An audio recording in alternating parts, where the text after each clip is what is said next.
तो कल बच्चों हम लोगों ने बात करी थी बायट-सावर्त लॉ का जल्दी जल्दी फॉर्मूला बोलो dv this is equals to v not by 4 pi i dl sin theta by, और अगर हमें वेक्टर फॉर्म में लिखना है तो dv vector this is equals to v not by 4 pi i dl vector cross r vector by mod of r का cube. अगर हमें डायरेक्शन कैलकुलेट करनी है तो dl cross r by using right hand thumb rule. बात समझ में आई? फिर उसके बाद हम लोगों ने बात करी थी कि अगर किसी भी पॉइंट पर हम लोगों को मैग्नेटिक फील्ड कैलकुलेट करना है तो जो भी करंट कैरिंग कंडक्टर है तो वो एक स्ट्रेट वायर मिलने वाली है, एक कर्व शेप की वायर मिलने वाली है। तो क्या करो, सबसे पहले एक स्मॉल एलिमेंट चूज करो। डीएल की डायरेक्शन हमेशा करंट की डायरेक्शन में रहने वाली है। डीएल और आर के बीच में जो भी एंगल होगा दैट इज योर थीटा, और उसके बेस पे हमें वहां पर मैग्नेटिक फील्ड निकालना है छोटे एलिमेंट के कारण। इंटीग्रेट करेंगे विद प्रॉपर लिमिट तो हम लोगों को पूरा का पूरा आंसर मिल जाएगा। फिर हम लोगों ने उसकी एक एप्लीकेशन देखी थी magnetic field due to current carrying wire, उसके सेंटर पे फॉर्मूला क्या था, म्यू नॉट एव 2r। ठीक है, फिर हम लोगों ने देखा था कि अगर क्लॉकवाइज डायरेक्शन में करंट मूव कर रहा है तो magnetic field inwardly inside the plane या जो भी जहां पर भी बनाना चाहो, और अगर एंटी क्लॉकवाइज डायरेक्शन में करंट फ्लो कर रहा है तो अवे फ्रॉम द प्लेन या आउटसाइड द प्लेन। इन्वर्ट को हम रिप्रेजेंट करते हैं क्रॉस से और आउटसाइड द प्लेन को रिप्रेजेंट करते हैं डोर। आज हम बात करने वाले हैं magnetic field due to finite current carrying wire. देखो सबसे इंपॉर्टेंट एप्लीकेशन, सेम ऐसी ही एप्लीकेशन आप लोगों को पढ़ाई थी जब इलेक्ट्रिक फील्ड कैलकुलेट कराया था। फाइनाइट चार्ज वायर के कारण याद करो वहां पर इलेक्ट्रिक फील्ड के दो कंपोनेंट आए थे, E perpendicular E parallel. E perpendicular और ई पैरेलल में आया था k lambda by d sin alpha plus sin beta, k lambda by d cos beta minus cos alpha. याद है? फिर इनफाइनाइट के केस में देखा था, इनफाइनाइट के केस में हमने देखा था अल्फा बीटा की वैल्यू दोनों 90 डिग्री हो गई थी, तो ई पैरेलल कैंसिल आउट हो गया था, ई परपेंडिकुलर तब भी बचा था 2k लैम्डा बाय d, और ये 2k लैम्डा बाय d ही वो वाला रिजल्ट था जो कि हम लोगों ने बाय यूजिंग गॉस थ्योरम निकाला था इनफाइनाइट वायर के कारण। बात समझ में? डिटो सेम रेप्लिका चलने वाला है, बस फॉर्मूला देखो, वहां पर दो कंपोनेंट आए थे, यहाँ पर एक ही कंपोनेंट आने वाला है। फॉर्मूला क्या आ जाएगा बच्चों, सुनो, b की वैल्यू आ जाएगी mu not by 4 pi i by d sine of alpha plus sine of beta.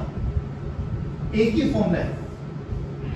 अब रियलिटी में देखो, मुझे जब भी ये प्रूव करना है ना, प्रूफ क्यों इतना जरूरी है, क्योंकि प्रूफ अगर मुझे समझ में आ गया तो मुझे ये फॉर्मूला, देखो फॉर्मूला याद होना बहुत जरूरी है, बट मुझे इस फॉर्मूले में ये तीन एलिमेंट चाहिए, तीन पैरामीटर चाहिए, D alpha and beta.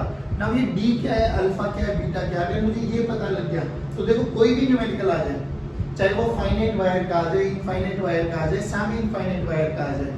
Semi infinite wire के साथ जो कल हम लोगों ने कर्व शेप पढ़ी है, मतलब सर्कुलर वायर, उसमें से कैसी भी आ जाए, पूरी वायर लगा दे, हाफ वायर लगा दे, उसका क्वार्टर रिंग लगा दे, तो अलग अलग कॉम्बिनेशन से न्यूमेरिकल बनने वाले हैं। तो अगर ये टॉपिक हमें समझ में आ गया, फिर कह रहा हूँ तीन चीजों पे एम्फसाइज करना है। डी क्या है, कैसे मेजर करना है, किस पॉइंट से मेजर करना है, अल्फा क्या है और बीटा क्या है, दैट्स इट। अब देखो हमने फाइनाइट वायर बोले, जल्दी बताओ फाइनाइट और infinite, it's a relative term. कोई भी चीज इनफाइनाइट हो सकती है डिपेंडिंग अपॉन कि हम उसको कहां से ऑब्जर्व कर रहे हैं। मान लो ये मेरे पास एक फाइनाइट वायर है बच्चों, जिसकी लेंथ मैंने l मान ली, ठीक, इसमें करंट फ्लो कर रहा है I। इस पॉइंट P पर मुझे मैग्नेटिक फील्ड कैलकुलेट करनी है। सिंपल सी बात, जिस पॉइंट P पर आपको मैग्नेटिक फील्ड कैलकुलेट करनी है ना बच्चों, वहां से वायर पे एक परपेंडिकुलर लाइन ड्रॉ कर दो। याद रखना इस पॉइंट को, जिस भी पॉइंट पर आपको मैग्नेटिक फील्ड कैलकुलेट करना है, क्या करना है, परपेंडिकुलर लाइन ड्रॉ कर दो। ये परपेंडिकुलर लाइन ही आपका D कहलाया जाता है, ठीक है, ये परपेंडिकुलर लाइन ही हमारा D कहलाया जाएगा। इस परपेंडिकुलर लाइन को मैंने वैसे कई बुक्स में मेंशन नहीं किया गया, मैंने इसको रेफरेंस पॉइंट मान लिया, ये मेरी रेफरेंस लाइन है। अब एक एंड ये रहा मेरे पास A और एक एंड ये रहा मेरे पास B, इन दोनों एंड्स को ना इस P पॉइंट पे कनेक्ट कर दो। करो चलो, ये वाला एक एंड ये बन गया बच्चों हमारे पास, और एक ये वाला बन गया। रेफरेंस लाइन से इनको बोलते हैं एक्सट्रीम्स। रेफरेंस लाइन के एक्सट्रीम ने कितना एंगल बनाया, एक एंगल को हमने नाम दे दिया अल्फा और एक एंगल को हमने नाम दे दिया बीटा। ध्यान से देख, अल्फा और बीटा क्या दोनों की डायरेक्शन सेम या अलग अलग, एक क्लॉकवाइज डायरेक्शन में और एक, यानी अगर हमें अब डायरेक्शन बेसिकली एंगल क्या बताता है, हमारी डायरेक्शन, तो देखो एक क्लॉकवाइज डायरेक्शन में अगर मैंने अल्फा को पॉजिटिव ले लिया तो बीटा नेगेटिव हो जाएगा। तो अल्फा क्लॉकवाइज डायरेक्शन में और बीटा एंटी क्लॉकवाइज डायरेक्शन में। पहली बात तो ये, दोबारा बताओ, डी क्या है? जिस पॉइंट पर आपको मैग्नेटिक फील्ड कैलकुलेट करना है उस पॉइंट से वायर पे परपेंडिकुलर लाइन ड्रॉ करो, वही डी होगा मेरे पास। फिर क्या करना है, उस पॉइंट को वायर के दोनों एंड्स से जोड़ दो। जो भी एंगल बनने वाले, इट में भी 30 डिग्री, 45 डिग्री, 90 डिग्री, 0 डिग्री, कुछ भी बने, वही मेरा अल्फा और बीटा बनने वाले हैं। बात समझ में आ गई? अब इसका प्रूफ कैसे करें हम लोग? तो देखो ये तो समझ में आ गया बच्चों। अगर मैं यहाँ पे छोटे छोटे एलिमेंट चूज कर रहा हूँ, ये छोटा एलिमेंट लो, यहाँ पर लो, यहाँ पर लो, कहीं पर भी लो, जहां पर आपका मन करे। सभी छोटे एलिमेंट के कारण देखो करंट ऊपर जा रहा है, पोजीशन वेक्टर इधर होगा, तो सबके कारण देखो करंट मैग्नेटिक फील्ड की डायरेक्शन अंदर ही है ना? सबके कारण मैग्नेटिक फील्ड की डायरेक्शन अंदर है। तो चुपचाप क्या करो, एक छोटे एलिमेंट के कारण निकालो, प्रॉपर लिमिट्स के अंदर उसको इंटीग्रेट कर दो, जो भी रिजल्ट आएगा that will be our magnetic field result, वो आने वाला है। करें अब इसका प्रूफ? देखो अब क्या करते हैं हम लोग प्रूफ के लिए, कहीं से भी, अब जैसे अपन लोग करते थे L पे जाके dl ले लो, x पे जाके dx ले लो, यहाँ पे y पे जाके dy मानना है तो y पे जाके dy मान लो। आपको चाहिए x पे जाके dx लेना है तो x पे जाके dx ले लो। आपको चाहिए नहीं समझना तो कोई भी लेंथ पे जाके dl का एक छोटा सा एलिमेंट मान लो। याद कर, बायट-सावर्ट की एप्लीकेशन पर, बायट-सावर्ट का फॉर्मूला क्या है सभी बच्चे? dv this is equals to mu not by 4 pi i dl sin theta by, ये मैग्नीट्यूड का फॉर्मूला है बच्चों। तो हमने क्या किया, हमने क्या कि क्यों ना यहाँ पर y पे जाकर एक ही dy का छोटा सा एलिमेंट चूज कर ले, dy। अब ये dy वही रोल कर रहा है जो वहां पे dl काम कर रहा है, ध्यान रखना इसका। ये dy बेसिकली वही करंट एलिमेंट बन गया जो वहां पर dl है। अब बताओ dy की डायरेक्शन अपवर्ड, ये रहा। फिर दूसरा पॉइंट क्या बोला था, इसके सेंटर से इस वाले पॉइंट को ज्वाइन कर दो, तो क्या यही मेरा r वेक्टर हो गया? ये मेरा r वेक्टर हो गया। What is the angle between dy and r vector? ये मेरा थीटा एंगल हो गया। ध्यान रखना, dy और r वेक्टर के बीच एंगल है थीटा। सोचो अगर मेरे पास ये फाई एंगल है, अगर मैंने ये फाई एंगल चूज कर लिया तो ये बोलो ये कितना बना? 90। ये बताओ कितना बना? 90 माइनस 5, सही है। अब ये टोटल 180 डिग्री है बच्चों, तो थीटा की वैल्यू बोलो। थीटा की वैल्यू देखो कितनी बनेगी। थीटा की वैल्यू क्या हो जाएगी? 180 में से 90 माइनस 5 को माइनस कर दो, तो 180 माइनस 90 प्लस 5, तो थीटा की वैल्यू कितनी होगी? 90 प्लस 5। पहली बात तो ये बताओ समझ में आया नहीं आया? अब ये 5 कोई भी एक जनरल एंगल है, ठीक है ना? हमने क्या किया, y पे जाके dy का एक छोटा सा एलिमेंट चूज कर लिया। अब ध्यान से देख, जब यहाँ पर हम बात करेंगे dv की, तो dv की वैल्यू देखो mu not by 4 pi i dl की जगह dy रखो, थीटा की जगह 90 प्लस 5 रखो, बोलो sine of 90 plus 5 divided by r square. r ये वाली वैल्यू हो गई मेरे पास, डन है। अब एक चीज बताओ बच्चों, ध्यान से देखो, यहाँ पे dy और यहाँ पे cos phi, ये cos phi की टर्म आ जाएगी 90 प्लस 5, लिख दो इसको। dv की वैल्यू कितनी आ गई बच्चों? Mu not by 4 pi i by r square को एज इट इज ले लो, देखो क्या बन गया? cos phi dy। अब यहाँ पे ध्यान से देखो क्या हुआ, क्या जहां पर मैंने y पे जाके dy चूज किया है, क्या हर एक बच्चा सेम इतनी ही दूरी पे जाके dy को चूज करेगा? कोई बच्चा यहाँ पे मानेगा, कोई बच्चा यहाँ पे मानेगा, कोई यहाँ पे मानेगा, कोई यहाँ पे मानेगा। तो ध्यान से देख, फाई चेंज हो रहा है, y चेंज हो रहा है।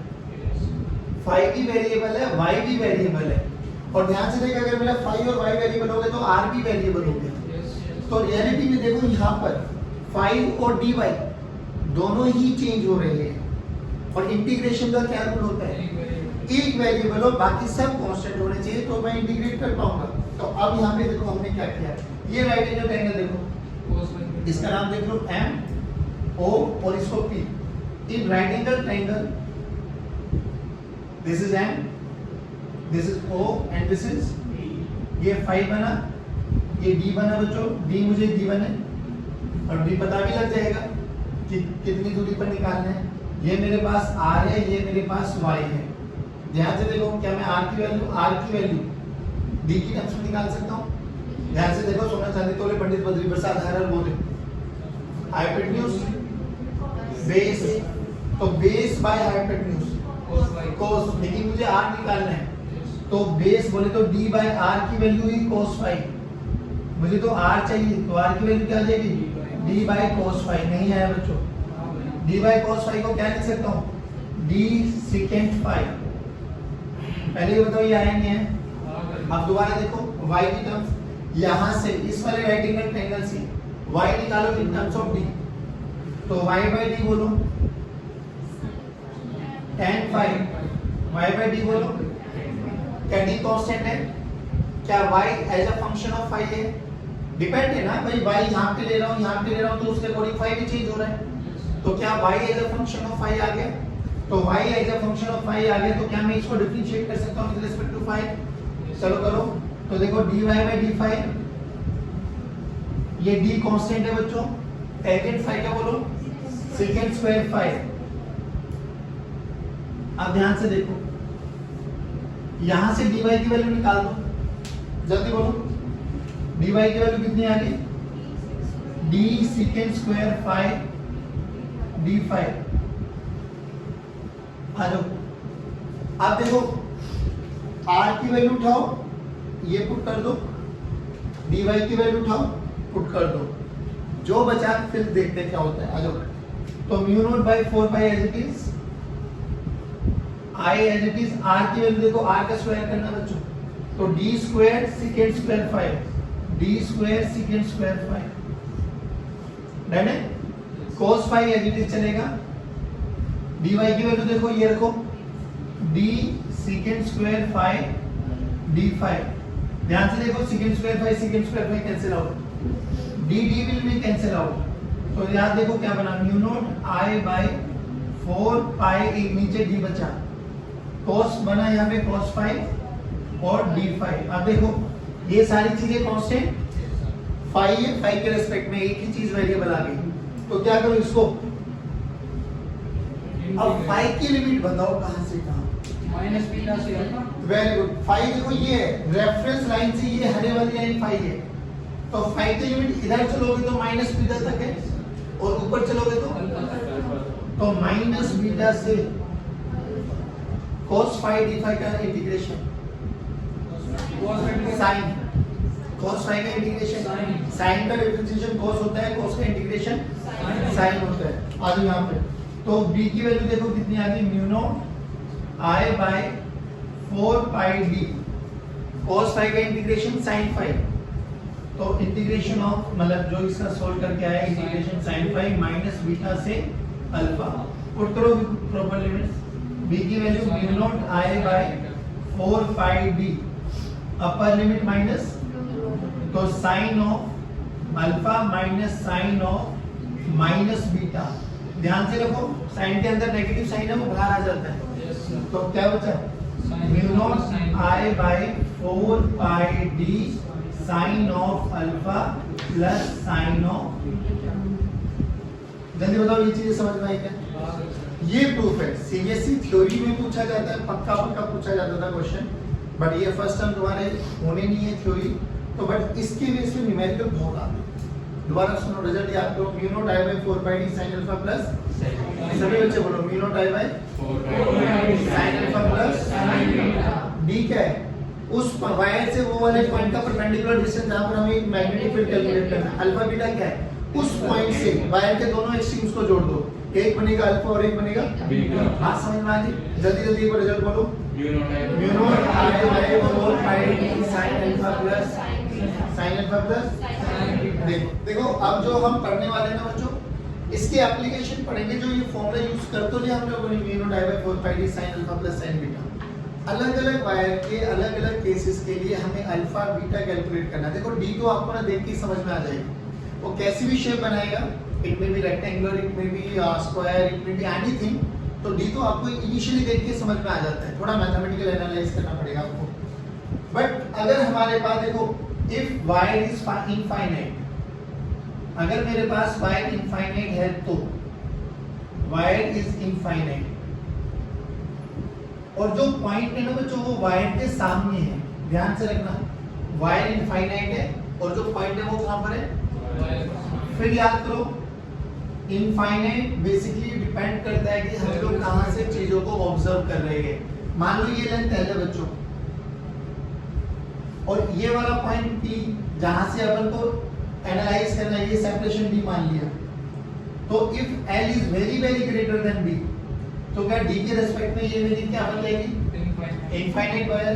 अब सुनो D तो मिल गया, अब जो कि इनफाइनाइट वायर मान के चल रहे चलो, और आपको ना न्यूमेरिकल्स में या उसमें जो भी आपकी बुक्स वगैरह पढ़ोगे तो कहीं पर भी लॉन्ग वायर इनफाइनाइट वायर मिल जाएगी, या कोई भी ऐसा वर्ड जिससे आपको रिप्रेजेंट होता हो, लगता हो कि ये बहुत लंबी वायर को रिप्रेजेंट कर रहा हो, वो सभी के सभी आपके लिए इनफाइनाइट। इधर देखो, और कई बार आप लोग न्यूमेरिकल के डेटा को देख के भी एनालाइज कर पाएंगे।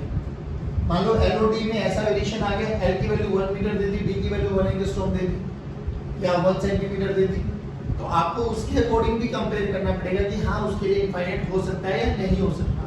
चलो, तो जब इन दोनों वाले पॉइंट्स को हम यहाँ पे मर्ज करेंगे तो बोलो अल्फा की वैल्यू 90, सभी बच्चे बोलो 90, बीटा की वैल्यू भी 90। तो अगर हमारे पास लॉन्ग वायर या इनफाइनाइट वायर आ जाए तो alpha must be equal to beta must be equal to, तो बी की वैल्यू बोलो mu not I by 4 pi d sin 90 plus sin 90।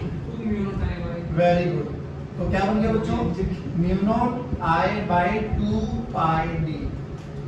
Then second case देखो, अगर वायर मेरे पास सेमी इनफाइनाइट है, सेमी इनफाइनाइट का मतलब समझ में आ गया कि एक एंड मुझे पता है दूसरे एंड का मतलब दूसरा एंड कंपैरेटिवली बहुत दूर है, और पॉइंट इसके सामने, अभी भी पॉइंट देखो वायर के सामने रखा हुआ है।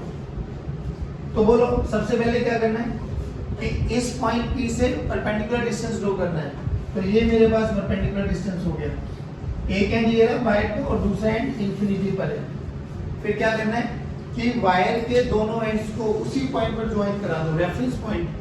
तो ये रेफरेंस लाइन है मेरी, दोनों एक्सट्रीम से जुड़ाओ, तो देखो रेफरेंस और एक्सट्रीम दोनों ओवरलैप कर गए, तो अल्फा 0 और बीटा क्या हो गया 90, तो बीटा की वैल्यू 90 पुट कर दो बच्चों, तो फॉर्मूला क्या आ जाएगा b equal to mu not I by 4 pi d sin 0 0 हो जाएगा, sin अल्फा sin बीटा 1 हो जाएगा, तो 1 प्लस 0 1, तो रिजल्ट ये आएगा। अभी इन दोनों केसेस में क्या देखा कि वायर के सामने पॉइंट है। सोचो अगर ऐसा केस आ जाए कि वायर के सामने पॉइंट ही ना हो, ठीक, हमारे पास कोई भी केस आ गया, मान लो ये वाली वायर है और जो पॉइंट है वो यहाँ पर है, ये कोई भी कंटेनिंग वायर है हमारे पास। अब बोला क्या, चलो अब डी और अल्फा बीटा बताओ, तो क्या करना है, अभी भी तरीका तो वही है, डी से परपेंडिकुलर लाइन, इस पॉइंट डी से परपेंडिकुलर लाइन ड्रॉ कर दो वायर पे, बट वायर तो है ही नहीं यहाँ पर, नहीं है तो ऐसा मान के चलेंगे कि वायर यहाँ पर लाइन कर रही है, तो अभी भी डी तो यही हो गया बच्चों हमारे लिए। फिर क्या करना, वायर के दोनों एंड्स तो यही है, तो फिर इन दोनों एंड्स को ज्वाइन कराओ, तो ये बना हमारे पास रेफरेंस लाइन से पहला एक्सट्रीम अल्फा और ये बना हमारे पास बीटा। अब देखो अल्फा और बीटा दोनों एक ही डायरेक्शन में है, बट याद करो जब प्रूव कराए थे तो अल्फा क्लॉकवाइज डायरेक्शन में था और बीटा, तो अब इसमें क्या करना, जब भी वैल्यू रखना है तो एक को पॉजिटिव ले लेना और एक को, अब किसको पॉजिटिव किसको नेगेटिव लेना है ये तो कॉमन सेंस लगा लेना, नहीं तो बड़े वाले को हमेशा पॉजिटिव मान लेना, क्योंकि जैसे जैसे साइन की वैल्यू बढ़ाते चले जाओगे एंगल बढ़ता है, तो बड़े में से छोटे वाले को माइनस करोगे तो मैग्नीट्यूड हमेशा पॉजिटिव आ जाएगा। रही डायरेक्शन की बात, तो डायरेक्शन को हम लोगों को राइट हैंड थंब रूल से निकालनी ही पड़ेगी, बात समझ में आ गई। तो बीटा किसको मानेंगे, बड़े वाले को, या कोई भी अल्फा बीटा में से किसी भी एक को पॉजिटिव मान लेना, जो बड़ा एंगल है उसको पॉजिटिव मान लेना, जो छोटा एंगल है उसको नहीं। तो याद करो जब आप लोगों का फॉर्मूला लिखवाया था तो फॉर्मूला ये आया था mu not I by 4 pi d, मैंने यहाँ पे मोड का साइन लिखा था, ये मोड का साइन समझ में आ गया, क्यों कि आपको कोई भी लेना हो ले सकते हो, मोड भी करोगे तो ऑब्वियसली वो पॉजिटिव क्वांटिटी ही आएगी, वरना याद रखो कॉमन सेंस, कि भैया मैग्नीट्यूड हमेशा पॉजिटिव रखना है, डायरेक्शन जो भी निकालना है वो निकाल सकते, बोले ना समझ में आए। अब बात है डायरेक्शन की, तो डायरेक्शन बोलो कैसे करना है, वही डीएल चूज करेंगे तो डीएल क्रॉस आर, तो मैग्नेटिक फील्ड कहां पर है, अंदर। इस केस में सभी केसेस में मैग्नेटिक फील्ड इनसाइड है। जल्दी बताइए तीनों केस समझ में आ गए बच्चों। एक बार और अगर इनफाइनाइट वायर होगी तो अल्फा बीटा दोनों 90, सेमी इनफाइनाइट हो गए तो एक एंगल 0 हो जाएगा, एक एंगल 90 हो जाएगा। अगर वायर के सामने पॉइंट ना लाई करे तो अभी भी डिस्टेंस वही रहेगा परपेंडिकुलर, नहीं है तो वायर को एक्सटेंड कर दो उस पॉइंट पे, तो एक हमारा पॉजिटिव हो जाएगा और एक हमारा, और अगर पॉजिटिव नेगेटिव में कोई कंफ्यूजन लग भी रही है तो मैग्नीट्यूड हमेशा पॉजिटिव आएगा, ये चीज समझ के चलना। बोलो ये सेगमेंट समझ में आ गया। अब इससे रिलेटेड तुझे एक न्यूमेरिकल करा देते, ठीक है, एक न्यूमेरिकल वायर के बेस पे करा देता हूँ, एक न्यूमेरिकल वायर और आर्क के बेस पे करा देता हूँ, दोनों का कॉम्बिनेशन खत्म। मेरे पास ना एक स्क्वायर वायर है ये, ठीक, इसमें करंट चल रहा है लेट्स से ये डायरेक्शन, साइड लेंथ ये है, बोला गया find out the magnetic field at the centre of this square जो भी शेप वायर है। सिंपल सी बात है, मैं तो ये कहता हूँ जब भी ऐसी शेप आ जाए ना, कितने भी कंडक्टर्स है सबको इंडिविजुअली ब्रेक डाउन करो, एक कंडक्टर एक कंडक्टर एक और एक, सेंटर पे कैलकुलेट करना। तो सबसे पहली बात बताओ, इस पॉइंट पर मैं भी इस वायर को काउंट कर रहा हूँ, ठीक है, इस पॉइंट से क्या करो परपेंडिकुलर डिस्टेंस, ये परपेंडिकुलर डिस्टेंस ड्रॉ कर दिया। अब सेंटर है बच्चे, तो बताओ ये डिस्टेंस कितना हो जाएगा, a/2, तो d की वैल्यू तो आ गई मेरे पास a/2। फिर मैं वही बात कर रहा हूँ कि हमें तीन ही चीजें निकालनी है, d अल्फा बीटा, बाकी तो फॉर्मूले में सारी चीजें गिवन होगी। फिर क्या करना है, तो इन इस वायर के देखो, अब ये वाला सेगमेंट की बात कर रहा हूँ, इस वाले सेगमेंट के दोनों एंड्स को उस पॉइंट पर ज्वाइन करा दो जहां पर क्या कैलकुलेट करना है, मैग्नेटिक फील्ड। तो ये वाला पॉइंट आ गया, क्या यही मेरा अल्फा बनेगा और ये मेरा बीटा बनेगा। d की वैल्यू को यहाँ पे लिख देता हूँ, d की वैल्यू आ गई a/2। अब एक बात बता, अल्फा बीटा निकालने के लिए क्या ये दूरी भी a/2 हो जाएगी बच्चों? ध्यान से देख, एक राइट एंगल ट्रायंगल बन गया, ये भी a/2 ये भी a/2, परपेंडिकुलर भी a/2 है, बेस भी a/2 है, तो tangent alpha base a/2 bye a/2 1। बोलो अल्फा की वैल्यू, बोलो बीटा की वैल्यू भी नहीं आया समझ में। अब करंट ऊपर की डायरेक्शन में जा रहा है, करंट अगर ऊपर की डायरेक्शन में जा रही हो तो छोटा सा एलिमेंट चूज करेंगे, dl भी ऊपर, पोजीशन वेक्टर ये रहा, तो dl क्रॉस अंदर नहीं आया, तो इस एक सेगमेंट के कारण मैग्नेटिक फील्ड निकालो। तो b की वैल्यू देखो, mu not I by 4 pi d, d की वैल्यू बोलो a/2, sine of 45 plus sine of 45 यानी 2 साइन ऑफ 45, आ जाओ वैल्यू रखो, ये 2 भी ऊपर चला गया, 2 ने 2 को मारा, 4 कैंसिल आउट, तो mu not I by pi into a 1/√2, और मैग्नेटिक फील्ड कहाँ है, अंदर। अब कुछ भी मत करो, देखो ये सिमेट्री दिखाई देती है आपको। पहली बात तो मैग्नीट्यूड तो इन इसका भी तीनों का भी सेम आएगा, बट मैं ये चेक कर लो कि क्या तीनों के कारण डायरेक्शन भी सेम आ गई है क्या। अगर इन तीनों के कारण भी डायरेक्शन अंदर आई तो चुपचाप क्या करना है, ऐड कर देनी है या 4 से मल्टीप्लाई कर देंगे, that will be our answer. अब देखो करंट इस डायरेक्शन में चल रहा है, तो यहाँ पे एक छोटा सा एलिमेंट चूज कर लिया dl। अब क्या करो, ये हमारा पोजीशन वेक्टर r वेक्टर, तो dl क्रॉस r अभी भी कहां पर है, अंदर। दोबारा देखो, dl नीचे, पोजीशन वेक्टर ये रहा, dl क्रॉस r अभी कहां है, तो हर केस में अंदर है। अब सुनो, इन केसेस में कई बार dl क्रॉस r लगाना मुश्किल पड़ जाता है बच्चों के लिए, तो हमारे फिजिक्स की बुक में ना एक बड़ा सिंपल सा रूल है, वो भी सिखा देता हूँ आपको, कि अगर आपके पास स्ट्रेट कंडक्टर है, अपना सीधा हाथ यूज करेंगे अब आप लोग, अगर आपके पास स्ट्रेट कंडक्टर है तो स्ट्रेट कंडक्टर में आपका जो थंब है, put the thumb of your right hand in the direction of current, करो, put the thumb of your right hand in the direction of current, stretch the finger where you have to calculate magnetic field. जिस भी point पे निकालना है उस point तक अपनी magnetic field को, अपनी उंगलियों को स्ट्रेच कर लो, done.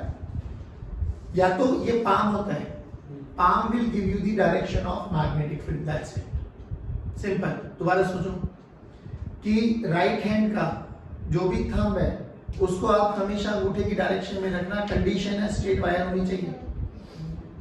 If a straight wire conductor is there, so put the thumb of your right hand in the direction of current. Stretch the finger where you have to calculate magnetic field. Palm will give you the direction of magnetic field lines.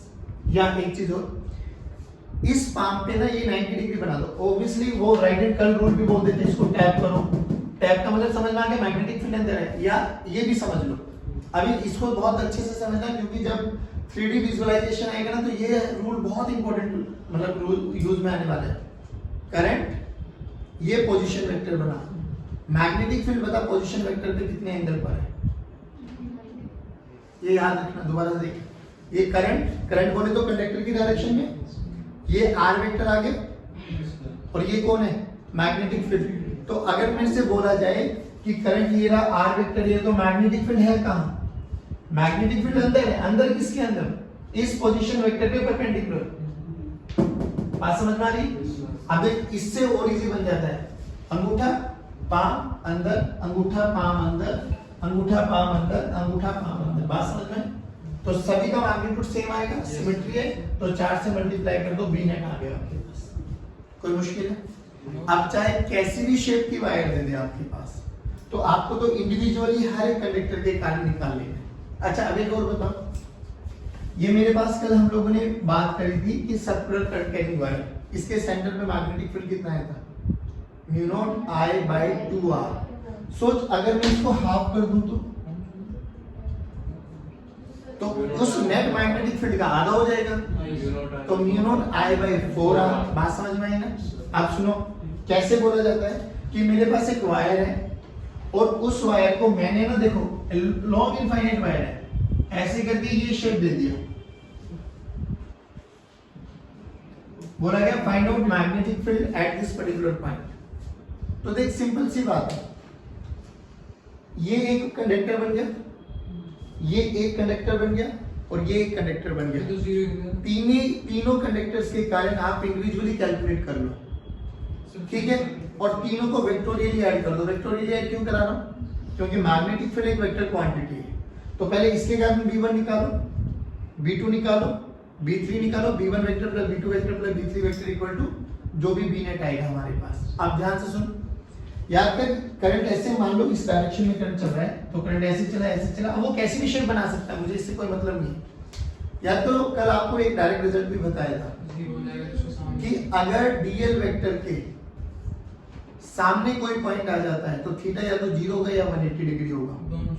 तो इसके कारण 0, इसके कारण भी 0। नहीं आता तो इससे याद कर ले,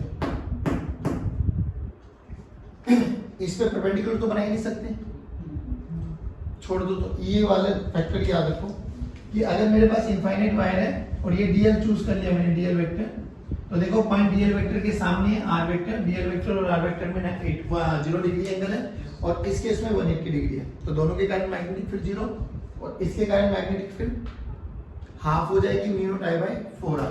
अंदर है बाहर है। अब इसमें भी सुन लो एक रूल। अब इसमें ना रूल बहुत है, मैं इसलिए डीएल क्रॉस आर के साथ ही जाना पसंद करते हैं क्योंकि मैक्सिमम केस में वो निकाल देते हैं। वरना रूल क्या कहते हैं इसमें कि अगर वायर कर्व शेप की वायर आ जाए तो अपने सीधे हाथ की उंगलियों को करंट की डायरेक्शन में घुमाओ, अंगूठा will give you the direction of magnetic field. उसमें देखो स्ट्रेट वायर में अंगूठे को रखना था मैग्नेटिक करंट की डायरेक्शन में, उंगलियों को घुमाना था। और इसमें क्या करना है, उंगलियों को घुमाओ करंट की डायरेक्शन में, अंगूठा will give you the direction of. नहीं तो अगर कंफ्यूजिंग लग रही है, वैसे प्रैक्टिस के साथ आ जाता है, अगर कंफ्यूजन है तो डीएल क्रॉस आर तो जिंदाबाद। डीएल क्रॉस आर देख, यहाँ पे डीएल वेक्टर चूज कर लिए, टेंजेंट ड्रॉ करो तो डीएल की डायरेक्शन ये होगी, आर की डायरेक्शन ये होगी। तो देखो डीएल आर अंदर नहीं आया, mu naught I by 4r, mu naught I by. अब एक रिजल्ट याद कर लो, कल उसका प्रूव करा दूंगा बस, कि जैसे ये हमारे पास एक पूरी वायर थी, वायर के सेंटर पे निकाला, वायर को आधा कर दिया, तो तुमने कॉमन सेंस से बोल दिया कि भैया mu naught I by 4r हो जाएगा, यानी हाफ हो जाएगा उसका। कोई भी आर खा जाए तो कोई भी करंट कैरिंग आर खा जाए तो उसके कारण जो मैग्नेटिक फील्ड होता है ना, वो सुन लो, कल प्रूव करा दूंगा। मान लो ये मेरे पास कोई भी करंट कैरिंग आर है, अब ये चेक करो कि अपन को मैग्नेटिक फील्ड निकालनी कहां पर है। मान लो ये वाला पॉइंट है, तो इन आर के दोनों पॉइंट्स को उस पॉइंट पे ज्वाइन करा दो। जो ये बनेगा दिस इज अल्फा, ये सेक्टर एंगल है।